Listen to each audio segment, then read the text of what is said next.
Et boum les gars, bienvenue au Shaker Show, le pré-podcast court et efficace qui vous parle de toute l'actualité du CrossFit et de l'entraînement fonctionnel en général. On est toujours en duo pour vous accueillir puisque moi je suis Élie Margerin et que aujourd'hui, une fois de plus, je serai accompagné de Gauthier. Et oui, je suis très content de te retrouver Élie pour ce podcast. On peut continuer à enchaîner. Vous allez vous en rendre compte, le mec a l'air d'être tout juste sorti de son lit pour donner ce podcast, mais ne vous y trompez pas. Ok, moi je suis aujourd'hui en roue libre. Lui, il a préparé tout un déroulé avec des thèmes. On s'excuse aussi par avance du bruit de fond que vous allez entendre, mais jusqu'à présent, on était bien, on était tranquille pour enregistrer les émissions parce qu'on était dans des box vides de monde et vides de WOD. Ça, depuis le 9 juin, ça a changé. Donc ce que vous entendez, c'est le bruit de fond de l'une des meilleures box de Paname, CrossFit Louvre numéro 3, c'est 24 rue de Londres, et si à un moment donné vous avez envie de nous interrompre pour venir woder avec nous, bah vous savez quoi faire. Yes, c'est avec plaisir, on peut fêter la réouverture des salles, donc on aura des playlists un peu aléatoires, mais c'est aussi le charme du CrossFit. Et puis c'est possible que vous entendiez un mec qui dit « Allez les gars !» dans le bruit de fond, mais c'est normal. Ok, est-ce que tu as une idée de thème pour aujourd'hui à suivre ? Bah écoute, moi je t'avouerais que le thème que j'aimerais bien aborder, puisqu'on a eu l'occasion de partager ça ensemble, on a partagé ça ensemble. Le week-end dernier, bah j'aimerais beaucoup qu'on aborde en fait la formation du level 2, tant que c'est frais dans ta tête et tant que c'est chaud, puisque on est parti toi et moi donc à Pierre-Bénite à Lyon le week-end dernier, moi pour donner ce niveau 2, toi pour le passer, et je me dis que pour les gens qui nous écoutent et qui s'interrogent une nouvelle fois sur la formation de leurs entraîneurs ou pour les coachs qui se posent la question de la pertinence du L2, bah ça serait bien de débriefer un petit peu à chaud. Ouais, carrément. On a eu de la chance, on a passé un super week-end grâce à Pierre et grâce à Linda à CrossFit Anthropos. C'était vraiment un super week-end de formation. Et du level 2, donc moi c'est vrai que j'ai participé à la formation. C'est un truc que j'ai un peu attendu à faire, donc du coup j'ai passé ça environ 2 ans après mon level 1.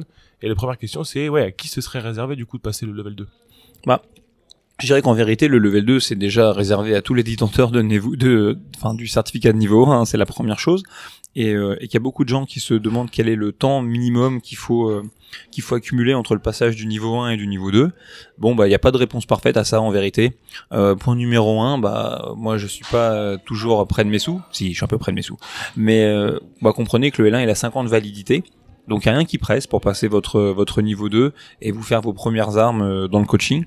Et en même temps, je dirais que le bon moment pour passer le niveau 2, c'est quand on a accumulé quelques heures de vol, qu'on a commencé à prendre des habitudes, certaines qui sont bonnes, certaines qui sont mauvaises, et qu'on est globalement satisfait de ce qu'on fait lorsqu'on est en train de bosser. Je vais vous dire, dans le monde du coaching, à partir du moment où vous êtes satisfait de la prestation que vous donnez, bah c'est le bon moment de vous mettre une claque derrière la tête et de vous dire ok, en fait, faut tout reprendre depuis le début. Je pense que le level 2 sert entre autres à ça, que ça peut aider les entraîneurs à s'ouvrir des perspectives et puis à se rebooster. Donc voilà, d'ordre général, on recommande 6 mois, 1 an de coaching. Vous pouvez pousser jusqu'à 4. Moi, j'ai attendu 4 ans pour passer mon level 2, sans aucun souci. Mais de manière générale, Marocco, c'est quand vous pensez que vous êtes bien et que vous êtes rodé, venez nous voir et comme ça, ensemble, on va bosser. Ouais, c'est clair. En termes de formation, c'est vrai que ce week-end-là, je me suis rendu compte que c'était vraiment très porté sur le feedback. En fait, on a de la chance d'avoir une équipe de passionnés qui sont autour de nous et qui nous encadrent pendant 2 jours. Et en tant que participant, on reçoit du feedback sur tout, quoi. Est-ce qu'on arrive à voir les choses? Est-ce qu'on arrive à corriger les choses? Comment on arrive à coacher? Et c'est vraiment riche d'enseignement.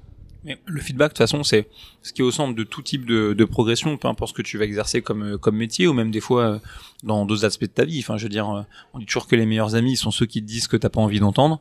Voilà, bah cet environnement-là, c'est un petit peu la même chose. Hein. L'idée, c'est simple, c'est de regarder des entraîneurs qui vont être en train, du coup, de bosser, de coacher une ou plusieurs personnes sur des mouvements qu'ils maîtrisent bien, puisque c'est les mouvements de base de la méthodologie CrossFit, et du coup, de faire le point avec eux sur les choses qui fonctionnent bien, ce qui fonctionne moins bien, et du coup les aider comme ça à avancer. Ouais, et une fois que tu as reçu ces informations sur ce qui peut fonctionner, ce qui peut pêcher un petit peu dans ton coaching, l'avantage c'est que le contenu qui nous est délivré par les formateurs est super applicable. C'est des choses que dès le lundi, une fois qu'on aura ouvert le rideau, on peut mettre en pratique. C'est des choses, on peut s'en rappeler, on se dire ok, peut-être que je devais améliorer ça, et dès le lundi, grâce au conseil, on peut se dire ça y est, c'est parti, je peux mettre en place ce genre de choses. En tout cas, c'est l'ambition qu'on a, parce que l'idée, c'est pas seulement de donner du feedback. L'idée, c'est effectivement, comme tu dis, parfois de remotiver certains coachs à continuer à faire leur métier de la meilleure des manières, et puis aussi, d'avoir fait le point sur les zones d'amélioration. Parce que le but du L2, c'est vrai, c'est pas de vous caresser spécialement dans le sens du poil, mais ça veut pas dire qu'on n'est pas conscient de la qualité des gens qu'on a en formation avec nous, mais c'est vraiment de vous dire dire ok, où est-ce que tu en es, c'est quoi la chose que tu devrais faire pour peut-être encore aller un pas plus loin, et puis comme tu l'as dit, donner quelque chose qui soit vraiment actionnable pour progresser rapidement. C'est vrai, mais le fait de recevoir du feedback, c'est pas forcément quelque chose de négatif. Je pense que les staffs fait toujours ça en toute bienveillance avec les participants, et que les autres participants entre eux sont super bienveillants. En tout cas, j'ai vécu un week-end où tout le monde tirait dans la même direction et cherchait à améliorer son coaching, à retirer quelque chose de ce week-end-là, et c'était vraiment cool. 2 jours d'une bulle de formation qui nous change de notre box, qui nous change de notre environnement, et qui nous amène vers un meilleur niveau de coaching, le tout en étant vraiment un groupe. Et ça, j'ai vraiment apprécié ça. Alerte, alerte, alerte, alerte. Le mec a dit, tout le monde tirait dans la même direction. Je répète, le mec a dit, tout le monde tirait dans la même direction. Ouais, c'est une conférence de presse de footballeur. Bon, bah, c'est bien, on a eu les 3 points. En tout cas, non, mais c'est sûr que c'est un environnement hyper bienveillant, hyper positif, que le feedback, il est là pour faire avancer, mais qu'il est jamais là pour mettre un entraîneur sous terre ou le faire se sentir mal. Au contraire. Nous, notre but, c'est à chaque fois de quand même mettre l'accent sur tout ce qui a été bien fait par le coach. Et puis, l'avantage aussi, c'est que le fait d'entendre le feedback des autres, ça permet aussi pour soi-même de progresser ou de dire, ok, moi, je vais essayer d'éviter de commettre cette erreur-là ou d'utiliser ce process-là.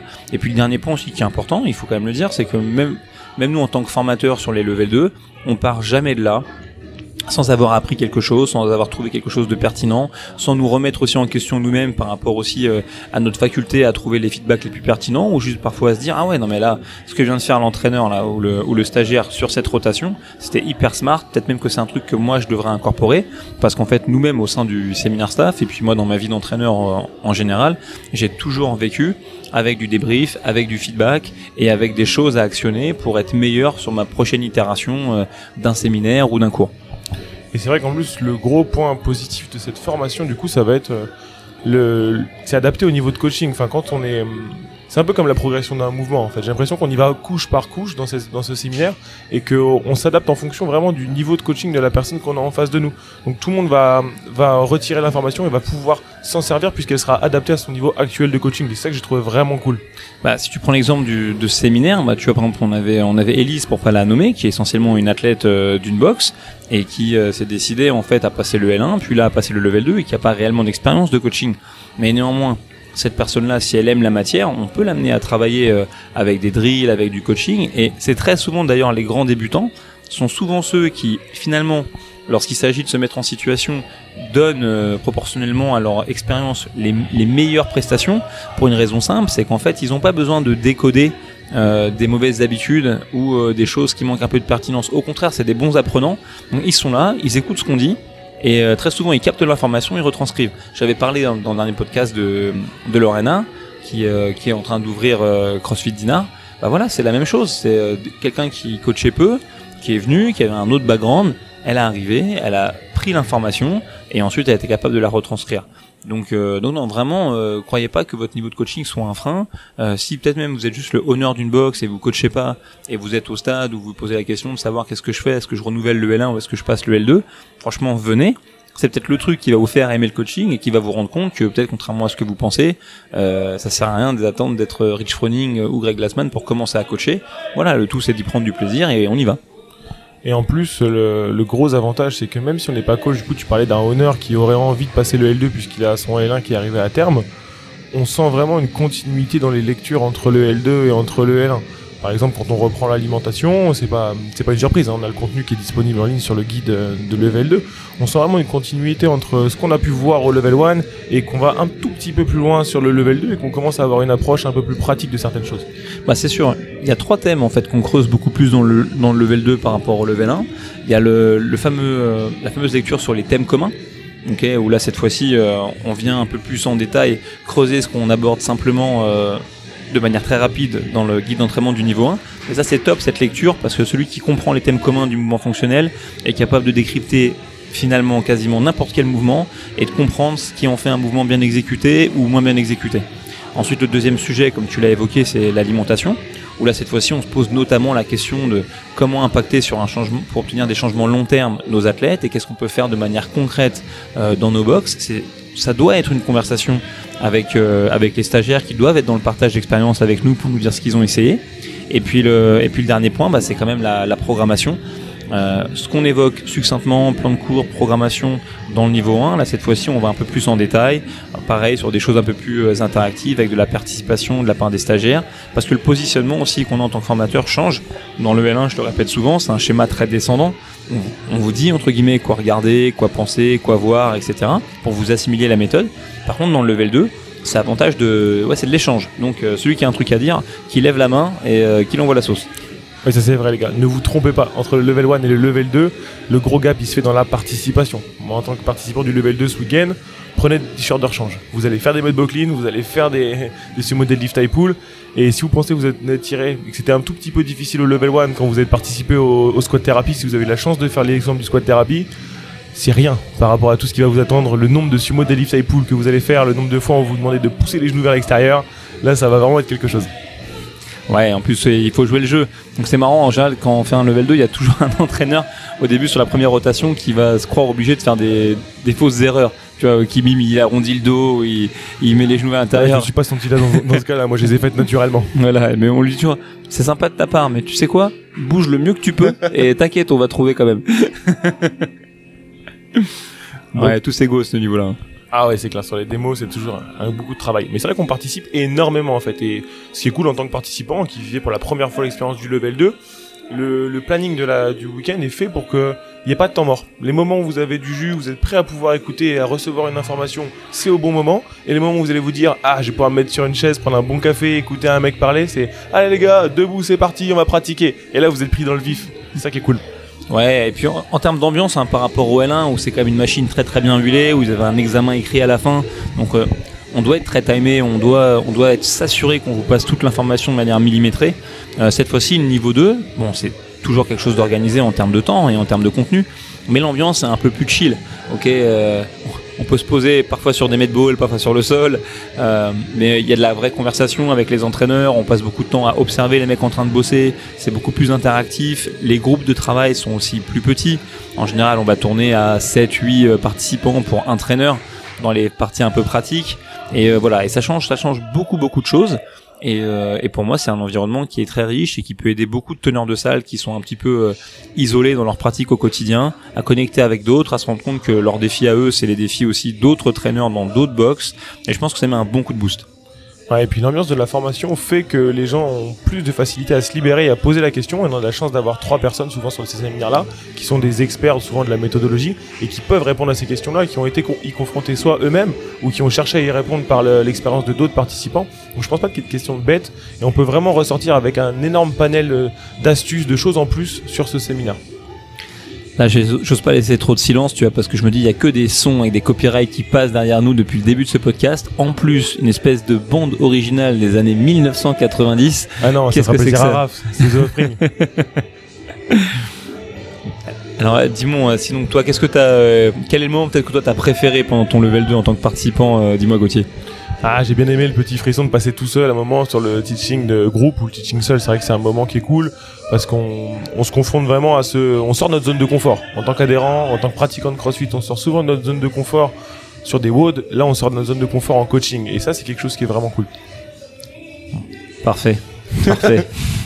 Je sais pas quoi te dire, c'est aussi l'un des moments qu'on préfère dans le level 2, mais je vais te dire peut-être pas pour la même raison que toi, c'est notamment si on a la chance de faire passer des gens qu'on a vus sur de l'entraînement one-to-one à qui on a filé du feedback, quand on a la chance de revoir ces mêmes personnes le lendemain sur du coaching de groupe, en règle générale c'est assez chouette parce qu'on peut voir déjà du samedi au dimanche une très nette évolution, alors même qu'on a juste fait que gratter la surface, parce que vraiment le level 2 c'est vraiment un point de départ pour vous, pour quand vous allez retourner dans vos box avec vos équipes, pour essayer de comprendre voilà comment creuser notre coaching, comment aller plus loin, qu'est-ce qu'on doit chercher chez nous, parce que malheureusement, surtout quand vous êtes dans une équipe qui est restreinte, quels sont vos points de repère? Vos points de repère, c'est vos adhérents qui vont vous dire ils vous aiment forcément. Gauthier t'es trop cool. Gauthier, si vous mettez pas trop de burpees, ils vont zébron forcément. Gauthier t'es trop grand. Gauthier t'es trop un mec de Amiens. Gauthier tu fais des blagues trop rigolotes qui me font trop rigoler quand je rigole. Ils vous parleront pas de points de performance. Et voilà, et c'est très bien. Et à l'inverse, avoir un entraîneur qui serait focalisé à fond sur les points de performance et qui aurait pas de richesse humaine, il sera pas apprécié de ses adhérents et c'est pas ce qu'on veut. Mais c'est vrai que le level 2 permet d'avoir au moins une grille objective pour qu'on s'évalue les uns les autres en tant que professionnels. Et comme tu l'as dit, c'est basé sur la capacité à enseigner, à voir, à corriger les fautes, la gestion de groupe, la présence et l'attitude et la démonstration. Et c'est ça aussi l'avantage du L2, c'est que ça permet un petit peu de désacraliser déjà ce que c'est qu'un bon coach. Ça permet aussi de rester un peu plus objectif. Et voilà, et puis de dire, bon, au-delà de ce qu'on peut me renvoyer, qui est très important, ça fait toujours plaisir, et c'est un moteur aussi que les adhérents nous kiffent, ou que vous preniez du plaisir à vous entraîner avec tel ou tel type d'entraîneur. Mais voilà, le vrai traîneur de CrossFit, il doit se remettre en question et il doit avancer sur des critères objectifs. Dans le coaching comme dans la pratique, nous on aime ce qui est observable, mesurable et répétable dans le temps. Et si tu avais des conseils à donner pour quelqu'un qui voudrait préparer le level 2 chez lui studieusement, qu'est-ce que tu lui dirais ? Franchement les gars, si vous voulez profiter à fond de votre week-end, je sais que c'est un truc que vous n'avez pas ouvert depuis des années, mais ce fameux grimoire qu'on appelle le guide d'entraînement du niveau 1, franchement ouvrez-le. Et surtout la partie sur les mouvements fondamentaux, allez la potasser. Je le dis à chaque fois, mais si on veut devenir expert ou professionnel dans le métier qu'on pratique, c'est super important de le connaître vraiment. Et les mouvements fondamentaux, leurs points de performance, les fautes communes et quelques stratégies de correction, c'est vraiment le solfège que nous on va utiliser et à partir duquel on va réellement pouvoir coacher. Donc si quand on arrive au level 2, malheureusement on ne connaît pas les progressions de base pour enseigner un push press ou un push jerk, qu'on n'est pas conscient des points de performance qui sont spécifiques à tel ou tel mouvement, et vous inquiétez pas, nous on va se livrer, on va mouiller le maillot, on va passer un super week-end, on va vous former, vous allez avancer, vous allez progresser, mais je vous garantis que si vous aviez pris la peine de potasser ça avec un peu plus... je vais pas dire de sérieux, parce que les gens qui viennent au level 2 sont sérieux, ils ont pris de leur temps et ils se sont livrés des moyens pour venir s'entraîner avec nous et se former. Mais en tout cas, un vrai catalyseur pour être capable de transformer encore plus ce qui est fait par les participants, gagner du temps et aller plus en profondeur sur les choses, c'est vraiment de maîtriser ça. Quels sont les mouvements fondamentaux, quelles sont les progressions pour les enseigner, quels sont les points de performance qu'on veut voir dans ces mouvements et quelles sont les fautes les plus communes. Si vous avez ça à peu près en tête quand vous arrivez au L2, je vous garantis que l'expérience, elle a rien à voir. Ah, c'est clair. Une fois qu'on a lu un peu le manuel, on se rend compte que on a les notes de musique et que après on peut jouer la mélodie qu'on veut. Vu qu'on connaît les notes, après ça peut rouler dans tous les sens. Et comme dirait Sir Carl Steinman, RTFM, read the fucking manual. Il a plein de trucs comme ça, Carl. Tu vois, il a aussi GTS, Google that shit. Il est pas mal. On est obligé, on doit forcément citer Carl Steinman une fois dans le podcast. Ça y est, c'est fait. Comme ça, j'ai pas besoin de revenir sur le fait que Gauthier a dit au calme, vous jouez avec la mélodie que vous voulez. Non, vous jouez pas avec la mélodie que vous voulez. Ok, cool. Est-ce que tu avais un autre sujet que tu avais envie un petit peu d'aborder ? On peut passer au reco, je pense. Déjà, est-ce qu'on a lu des choses sympas ces dernières semaines, ces derniers jours ? Moi, j'avais lu un truc cool là. Ça s'appelait Team Workout de Greg Glassman. Ça, c'est un article qui date de 2003. Quand j'ai lu ce truc-là, je trouvais ça vachement rigolo parce que déjà, il commence son article en disant j'espère qu'on va quand même réussir à révolutionner un petit peu le fitness et tout ça. Bon, c'est chose faite. Je pense qu'on a réussi à révolutionner un petit peu le fitness. Et ce qui est rigolo là-dedans, c'est qu'en gros, il nous donne une liste de matériel pour 10 personnes avec 2 barres, quelques kettlebells, une paire d'anneaux. Et en gros, il dit le CrossFit, c'est un sport qui est quand même où les watts sont souvent designés pour une seule personne. Et là, vous avez la chance d'avoir une programmation de cet article-là sur 40 jours de programmation par Greg Glassman himself, où il va vous donner un entraînement avec designé à la base pour une seule personne et où il a réussi à l'adapter pour 10 personnes avec le même matériel. Et ce qui est cool, c'est qu'il détaille exactement le stimulus et ce que lui chercherait à faire dans l'entraînement, comment il va le mettre en place. Donc vous avez 40 lesson plans de Greg Glassman, donc c'est priceless. C'est bon ça. Moi, ma recommandation, les gars, c'est d'aller voir le dernier Jason Statham de Guy Ritchie. Je m'en serais douté, j'ai vu son regard, je savais que la recommandation... C'est une putain de recommandation déjà parce que c'est un remake du film Le Convoyeur de Dupontel, et donc je me dis que le fait d'aller voir ce film, ça va ramener de l'oseille à Dupontel qui va pouvoir continuer à faire des putains de films. Il y en a pas beaucoup des réals qui font des bons films au cinéma. Deuxièmement, parce que ça fait plaisir de voir Guy Ritchie et Jason Statham, tu vois, ensemble quand on sait que c'est un peu lui qui a enclenché sa carrière avec Arnaque, Crime et Botanique et Snatch. Et le dernier point, c'est parce que franchement il envoie la sauce dans le film et que ça vaut la peine. Ouais, je fais bien pas le figure du coup avec ma recommandation très studieuse. Voilà, non, au-delà de ça, moi ces derniers jours, j'ai eu par 2 fois le même type de conversation avec des owners de boxe qui suivent la prog que j'ai la chance de faire pour les affiliés avec Willy et qui m'ont tenu un petit peu le même discours sur l'intérêt des WOD longs. Et voilà. Et donc j'en ai profité, je leur ai répondu déjà à eux en toute transparence, mais j'aimerais rappeler un petit peu les mêmes messages. Ok, les gars, quand on donne une séance de CrossFit et quand on la programme, en mettre plus sur le plan de cours en termes de mouvement, de WOD, d'exercice, etc. C'est vraiment, je tiens à le dire, c'est mon point de vue, pas que personnel, mais c'est aussi le fond de notre méthode. C'est une connerie. C'est-à-dire que l'objectif, c'est vraiment de faire des choses très variées, des courtes, des longues, des intermédiaires, des choses simples, des choses complexes, et d'amener les athlètes à l'intensité. Mais mettre plus de choses sur un listen plan avec systématiquement un EMOM, et puis un WOD, et puis un finisher, et un truc comme ça fait pas de vous un meilleur coach, ou ça n'offre pas une meilleure programmation, ça fait juste de vous l'esclave de l'horloge, parce que vous devez toujours courir après le temps pour placer l'item suivant, et très souvent, ça vous empêche de coacher. À l'inverse, c'est hyper important aussi de rappeler que le plan et la programmation, c'est entre guillemets une coquille encore relativement vide, et qu'après c'est le coach dans ce qu'il va délivrer, dans son investissement pendant le cours, dans ce qu'il va rajouter, dans son coaching, dans sa capacité dans l'enseignement technique à mettre les athlètes dans le mal et dans la difficulté, ou à les pousser dans l'after party, et même parfois, il faut bien le dire, à s'éloigner un peu du plan de base pour faire quelque chose qui fit plus avec sa communauté. C'est lui qui amène la valeur. Ok, le programme, que ce soit celui que j'ai la chance d'écrire avec Willy, ou que ce soit un autre que vous suiviez, le programme en lui-même n'a que peu de valeur. La vraie valeur, c'est dans l'implémentation, la mise en action de ce programme.